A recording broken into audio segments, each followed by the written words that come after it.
Back to Harbaugh, time for the sideshow. We just had Lindsey Graham, the senator from South Carolina, and I do like it when the U.S. Senate gets lively. Here's Senator Graham and Democratic Senator Barbara Boxer, both pals of Hardball, duking it out over the stimulus bill today. Look at this bill.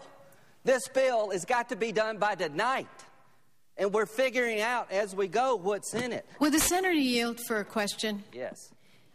I find it really rather amazing that the senator is holding up a bill, theatrical. Did you ever do that when George Bush was president and he sent down a bill twice as big as that? Did he ever do that? Did he ever? Because you can do that. That's theatrics. You could do that. I will put my ability to speak my mind to my party up against anybody, including you. I don't question your motives as to why you're doing what you're doing. Let me go on and ask today. You another question. No, it's my time. I don't know, that might have been out of order in the House. Who knows? Anyway, speaking of hardball, I love it when headline writers speak of hardball. Today's Washington Post headline of an E.J. Dion column, time to play hardball. On the cover of today's Wall Street Journal, in Merle deal, U.S. played hardball.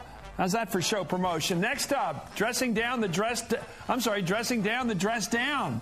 Isn't former Bush Chief of Staff Andy Card getting a bit dainty? Check this out. See these photos of President Obama at work? It's something of a departure, certainly, in dress code from President Bush, who required a coat and tie in the Oval Office at all times. Well, it seems that Precious Andrew doesn't like what he sees. He said, quote, I do expect him, that's President Obama he's talking about, to send the message that people who are going to be in the Oval Office should treat the office with the respect it has earned over history. The office has earned respect. Anyway, well, let's think of a couple of smart decisions that were made while the Bush administration was smartly dressed. You know, in full suit and tie. Let's see, starting a war over a baseless argument.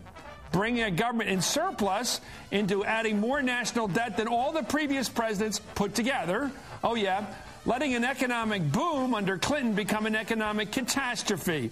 If that's dressing for success, I'd prefer shirt sleeves. Anyway, now for the big number. Who would have thought just a couple weeks into office, President Obama is having trouble connecting with the American people on this stimulus package? Catch this nasty little number. According to statistician Nate Silver of 538.com, he's the guy who picked the popular vote spread last November, by the way, right on the nose.